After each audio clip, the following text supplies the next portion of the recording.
Hey everybody, this is Perch, and I'm here with Joe. How you doing, Joe? I'm all right, Perch. How are you? It's a week of adventure. What else? What else? What other things do we have?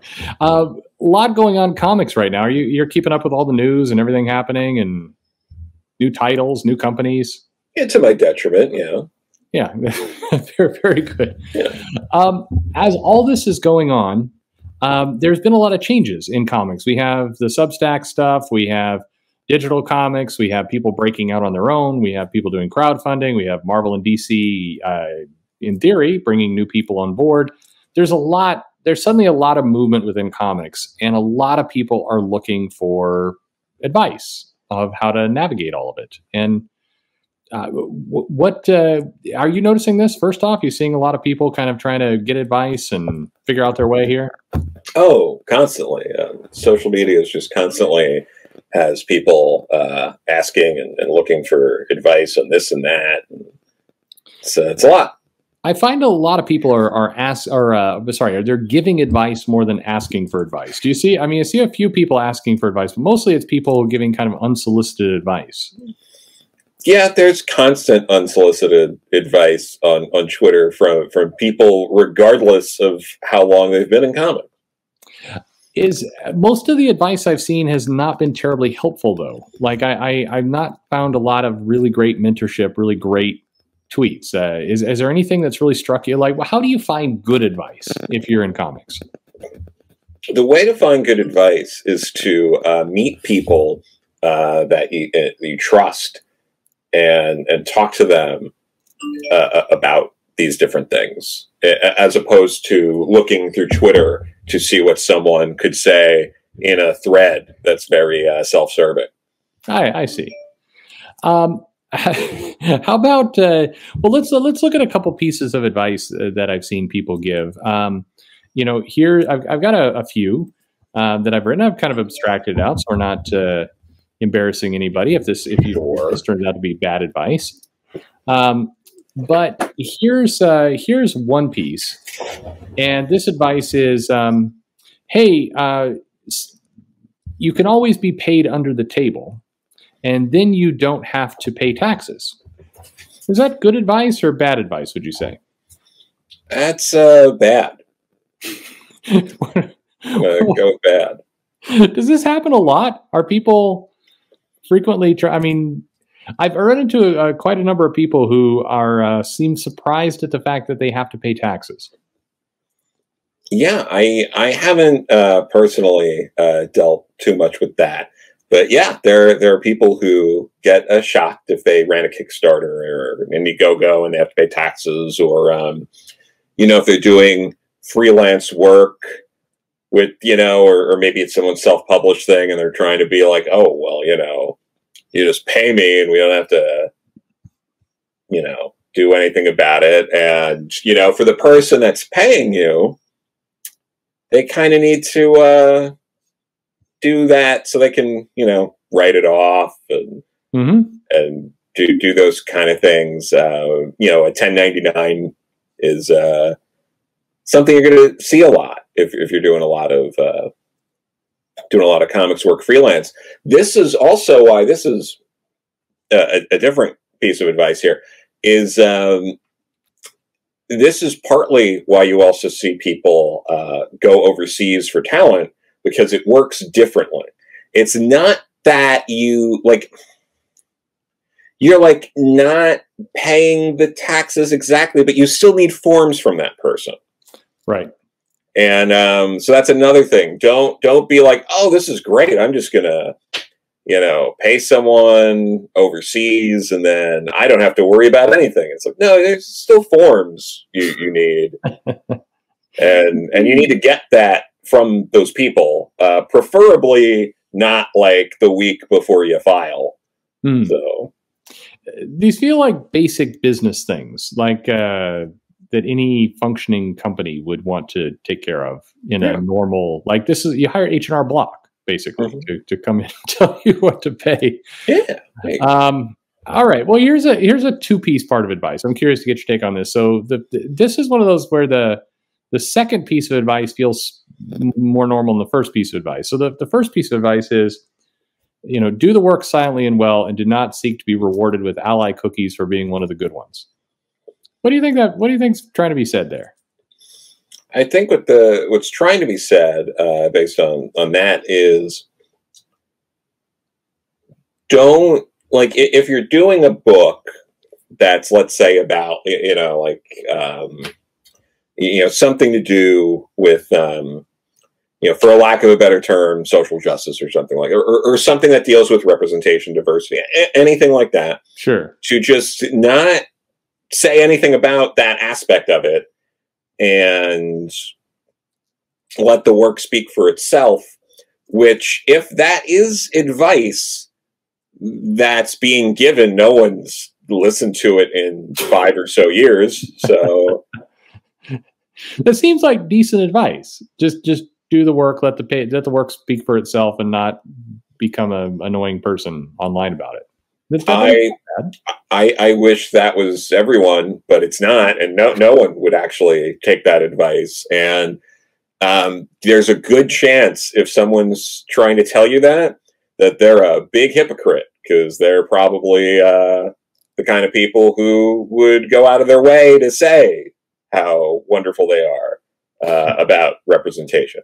I mean, you might say that. I think it strikes me that maybe that advice is being given as a way to not work silently. Like, by giving that advice, it's a backdoor way into trying to be rewarded with cookies for being one of the good ones, because you're telling other people not to just try and be one of the good ones. Yeah. Okay. There's a lot about, people, like, I see this bit of advice, like, don't name check a known sexual predator as a friend in an email bragging about how feminist your comic book series is. What do you do with something like that? I mean, firstly, that's not helpful advice for anyone. That's an oddly specific thing to say. And it sounds like if the person doesn't know and you're scolding them for not knowing the latest gossip on Twitter, that's awful. Maybe you're the bad person. I'm looking at this bit of advice and the thread, and what's curious about it is at no point does anybody say who we're talking about here. Like, they're using a lot of this person, or oh, that person, or yeesh, that person. And it says at one point somebody asked, like, who are you talking about? And the person giving the advice says, I'm not going to call them out personally, because it could very well be that they have no idea. But if the person has no idea, then how is your advice helpful? No, it's that kind of falls into the previous advice of you're not actually giving advice, you're just trying to look good. I see. Yeah. Because that's the equivalent of giving advice that's like, you know what you should do in this situation? That thing, that thing, and then you'll be fine. What's that thing you're talking about? Oh, Yeah. Maybe you don't know. Maybe nobody knows. There's a lot of advice here that kind of all goes down the same track of don't work with that guy. Oh, it's that guy again, or that person again. And by keeping it very generic and very mysterious, nobody knows who you're talking about. Or maybe if you do, it all feels like this silly little junior high school inside joke. And if this was really a serious situation, you'd think we just want to come out with it rather than kind of vague tweet around. Yeah. That's not helpful advice. What is good? What's good advice that you've seen? Oh, geez, that I've seen, that really narrows it down. Okay. I mean, some of the really basic advice that people throw around every once in a while, like, you got to do the work and all that stuff. You don't need some person telling you that, but it's true. You do need to get out there. You do need to network to an extent, because if no one knows who you are, there's no one that's going to hire you by virtue of just having no idea who you are. Mm-hmm. There's that line. I think a good piece of advice that I never see anyone give is networking is important, However, understand the difference between building a network and being friends with people. Oh, that's great advice. Yeah. I think a lot of people get confused on that one. Yeah, too much of it turns into, oh, networking. This means that I need to get drunk with this person at a bar and make them feel very uncomfortable by texting them at 3 in the morning. Ah, okay. Yeah, that would be bad networking. Yeah. Here's another tip. I know a lot of writers and artists have very weird schedules. Mm-hmm. And sometimes I catch myself working late. You know, I might be working like 2, 3 in the morning, something like that. And maybe you're just kind of, maybe you're taking a break. Maybe you're getting another cup of coffee. Maybe you're doing something, working through the night. And, you know, maybe you see a person show up in like, maybe if you're on Facebook Messenger, you're on Instagram, or wherever you are. And some person, you know, maybe you haven't talked to them in a few months and oh, they're finally there. And you might think to yourself, oh, hey, this is a great opportunity for me to, check in on this person. Don't do that. Yeah. Because if that person doesn't really know you that well, and maybe you think you have good intentions, especially if it's a situation where maybe you're a guy and this is a woman, mm-hmm. to just message them like, hey, long time no talk, how's it going, at like 2 in the morning is terrifying. Yeah, I mean, generally speaking, and I'm often up, late at night or in the middle of the night. I don't want to really receive messages in the middle of the night from anyone, including close family members. I just would rather not get any of that. And I think there should be some realization that no matter how you're working, communicating in the middle of the night, particularly to strangers or people you're trying to get a job from, or maybe just somebody you met at a con and threw up on at one point, not a good idea. No. Also, if networking doesn't mean putting your hand down the other person's pants. That's different from networking. Yeah, absolutely. Offering to buy people drinks you don't know at all. If they're no one's first impression of you should be, hey, can I buy you a drink? Yeah, that's fair. Well, unless you're trying to fuck them. Sure. But if you're at some Hyatt or something at a con and you don't really know these people and that's like your way, like if it naturally happens, you're all having fun and you're going up to the bar and you're kind of like, hey, what's anyone else want? I'll get this round. Like that's a little different. Yes, but don't do that. But also, and this might sound stupid, but believe me, I have been in this position multiple times. If you're trying to break into writing a comic script, look at a comic script first. Yeah, okay. I've received scripts from people who have been like, oh, I'm trying to get into comics. Maybe they had like a screenwriting background or film.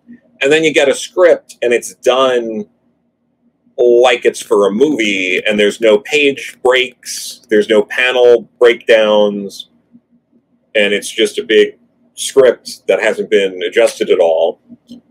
Like an artist isn't going to know what to do with that. The person looking it over isn't going to go because they're going to be, well, where did you want this page to break, and when does the next page start? Like that sounds stupid. But I've been put in that position before. Okay, that sounds reasonable. Yeah. I think that's very good advice. How about we see a lot of wanting to create a safe environment for people. We kind of touched on earlier with networking and other things, wanting to create a good mentorship kind of healthy area. What advice would you give people about like I saw another piece of advice, and I'm looking at it here that says don't be depressed alone. If you're feeling suicidal, tell as many people as possible so you can get help. That's not particularly great advice for people you work with, is it?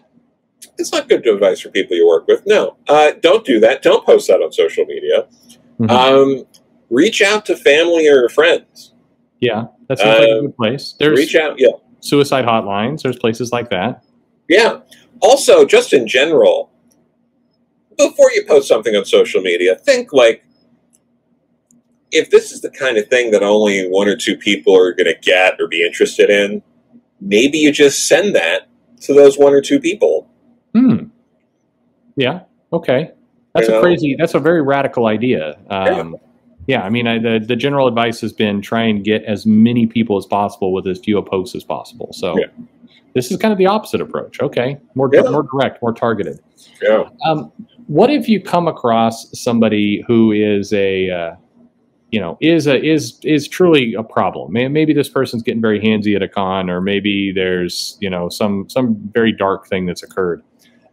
Is it better advice to, say something right away, or is it better advice to wait 10 years and then post about it on Twitter? I think the best thing you can do is deal with the situation immediately, if you can, especially if it's in public. If you're seeing something in public, and it's something like that, like DC group editor who has since been fired is shoving their tongue down someone's throat or something like that in a bar, maybe can confront them about that then, and deal with those sort of things at the time, and definitely don't turn a blind eye so you can continue working there. But speaking of it, and actually not sarcastic here, we've done a few things tongue in cheek here. Yeah, but in all seriousness, this is actually a whole video in itself, but I'm tackling it kind of head on. There's been situations in the past where people have observed bad behavior, they've seen stuff that's not right, and they haven't felt comfortable about saying anything because it's like the group editor at DC, and they think to themselves, I'm trying to get a job at that company. This is one of the two big companies. If I say something, I'm definitely not getting to work there, and word even might get around I'm a complainer, and then I can't get work somewhere else. And this is something that people really have had to grapple with. Is there a good way to navigate that? I mean, I guess the short answer is no. You might have to deal with some of that, but at the same time, once certain people are gone, it's like a complete reset. We've seen when management turns over. We saw Mark Waid is never going to write for DC again, and now he's writing for DC again because certain people aren't there anymore. Bob Harris, yeah. Yeah, exactly, Bob Harris. But, and Scott Lobdell, was writing all this X-Men stuff, and then he wasn't. And then he was writing stuff at DC because Bob Harris went from Marvel to DC. Like these sort of things sometimes it's more malicious, other times it's just the very nature of there's turnover, people go to different companies and follow other people. But once the floodgates are open and something happens in a situation like with that one DC editor, it's like after that happened, that was it. And if the people that maybe he didn't want working there was nothing stopping them from coming back. That said, of course it's horrible. And it wasn't easy for a lot of the people who were affected. And there were a lot of people who ended up quitting or being fired because they had issues with those practices. And nothing's ever going to change that or make that right. And you're never going to get that time back or those opportunities back. And that's awful. But also, and this isn't to sugarcoat anything, sometimes, life isn't fair. And no one owes you a job at Marvel or DC. No, it's true, and that's a tough pill to kind of swallow. And I'm sure there's maybe some people gritting their teeth right now.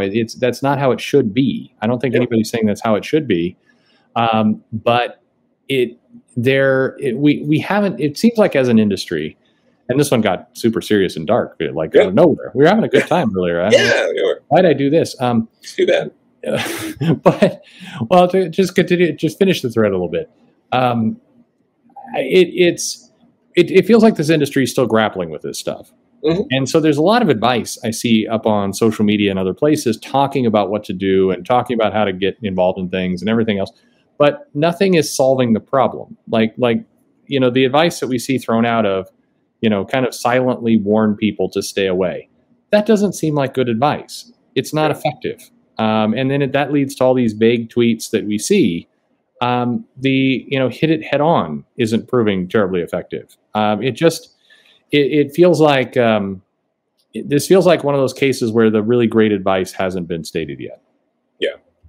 But it's a messy situation. All right. Well, I mean, all right. Got it. So on a lighter topic, here's a piece of advice. If you're stuck creatively, eat as many buckets of KFC possible until you throw up, and that will unjam the system. How's that for advice?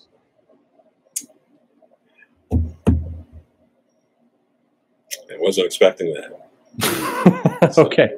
Yeah, but yeah, eat in moderation, I think, is a good piece of advice. Basic adult skills. Basic adult skills. Do laundry, things like that. Yeah. Don't, like, if you're at a point in your life where you start thinking things like, if I had bought this new pack of underwear, I wouldn't have to do laundry for another week. You're in a bad spot, and you got to get out of that. That's a cry for help. Yeah, it is a cry for help. Here's an actual piece of advice that I have also seen people not get and mess up and get in trouble. And in at least one case, I know of someone who's been fired for this stuff. Oh, no. So just because you found something on Google Images doesn't mean it's available for the public to do whatever you want with it. Oh, really?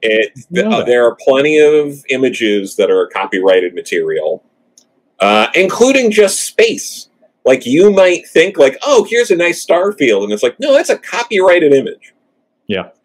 And you can't just trace or be like, oh, let me find this nice, bit of space or stars or this nice little shot of a mountain or the plains. And I'm just going to kind of like put some filters on it and put it in the background. And it's like, if that's a copyrighted image, you will get in trouble. You will almost certainly be violating your contract if you have a contract with a company, and you will lose your job.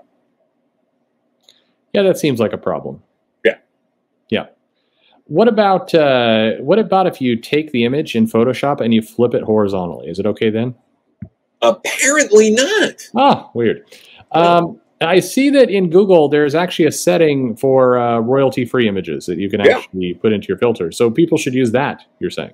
Yes, absolutely use that, because that's the only way you'll be able to do something like that without getting in trouble.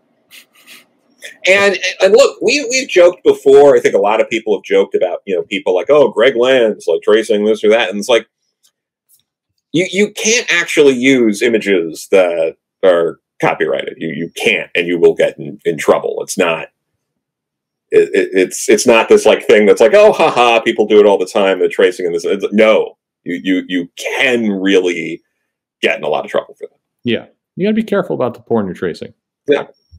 Well, in general, is a good summary here that maybe Twitter isn't the best place to go for advice of any form? Yeah. It's pretty solid advice.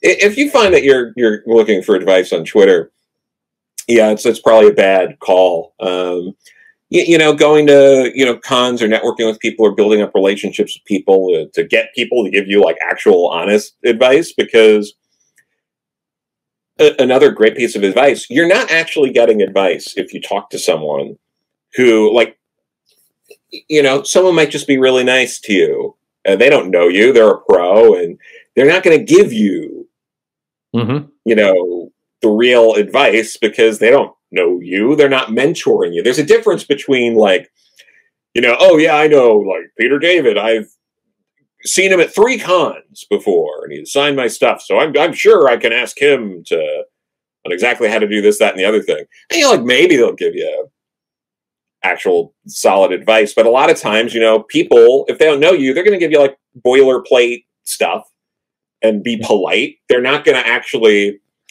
like you go to a con, you see, some like Alex Ross isn't going to look at your portfolio and be like, oh, hold on, let me take a pen out here, put some paper over this. Give me a few hours. I'll fix this anatomy for you and get back. Like, that's not happening. So like, that sounds wonderful, but yeah, that's not going to happen. Yeah, you need to build up actual, mentoring kind of relationships, or have a peer group that you're, seriously working on each other's stuff, and not the circle jerks that we see all over the place of people constantly being like, oh my God, you're great. No, you're great. You're going to be the next person that blows up. Oh my God, I can't believe tag so-and-so hasn't blown up yet. Oh my God, I'm going to reply to that with the Sailor Moon heart eyes. And then it's, like, that's not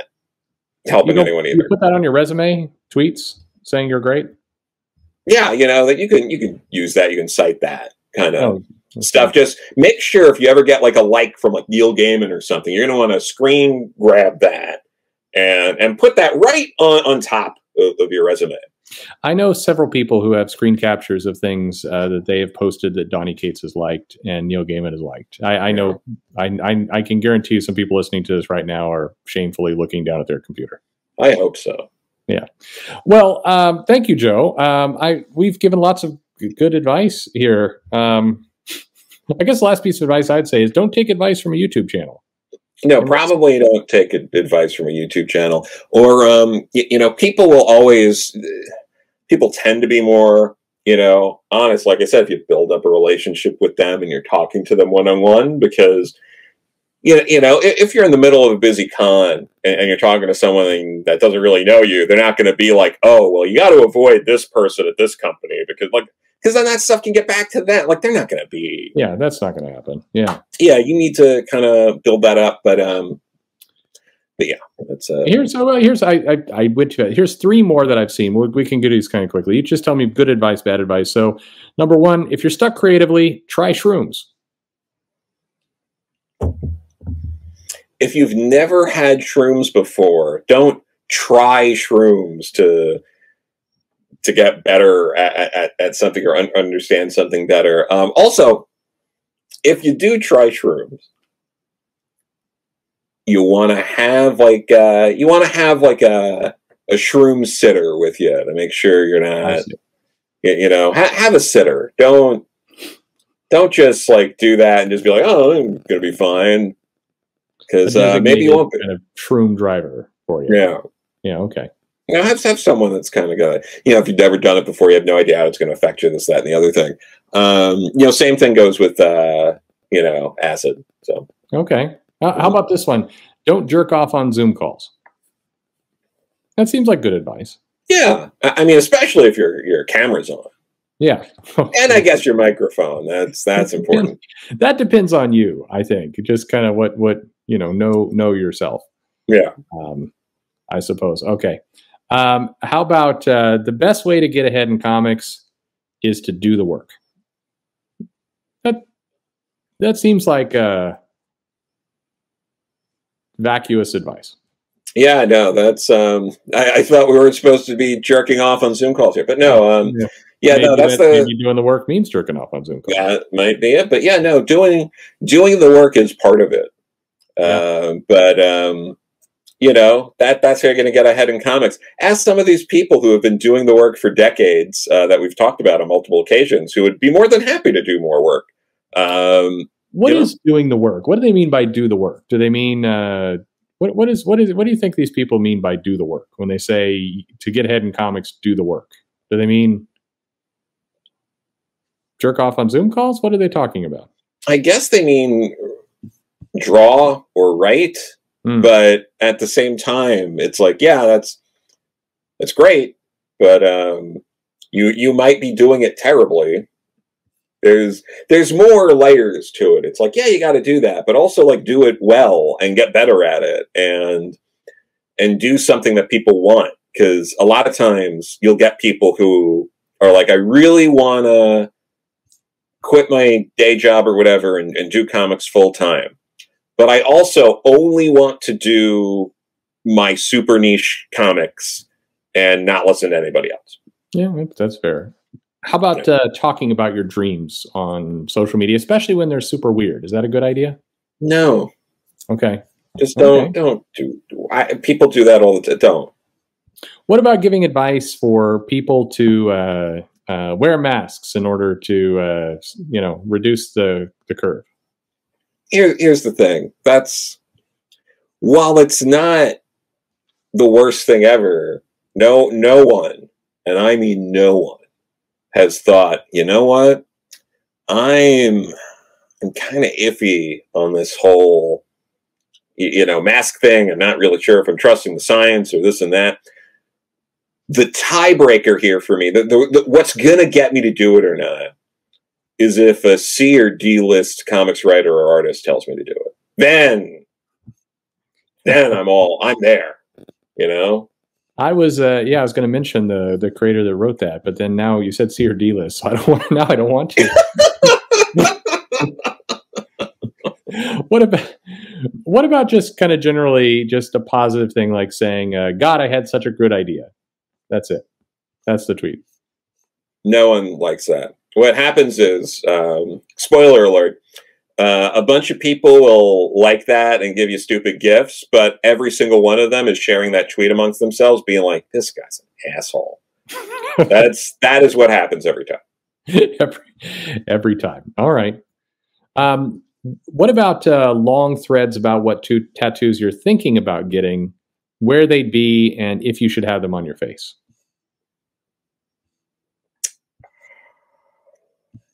I'm leaning no. Okay. Maybe face tattoos is always a bit. I once had somebody come up to me in a Waffle House and unsolicited and said, hey, kid, whatever you do, don't put a tattoo on your face. You can never come back from that. And then he just walked away. And I felt like that was one of the most solid pieces of advice I've ever gotten in my life. Yeah, we're all not Mike Tyson, and we're all not going to get a cartoon after we put a tattoo on our face. Yeah. So. This is a weird world. Maybe the best advice of all is to get off Twitter. Get off Twitter, but not on Zoom calls. But yeah. No, but or just using things responsibly. Like just use social media responsibly. Just because people like every like you get on something doesn't mean the overwhelming consensus is that everyone loves it. There's no register for the multitude of people far exceeding the likes that think you're an idiot for posting it. Well, and some people are liking you for sounding like an idiot. You're providing them entertainment, not necessarily great advice. But there's a very good chance for the 10 likes you got for your stupid joke, 1,000 people think you're a moron. So. Yeah, exactly. That ratio is bad, even if it's invisible.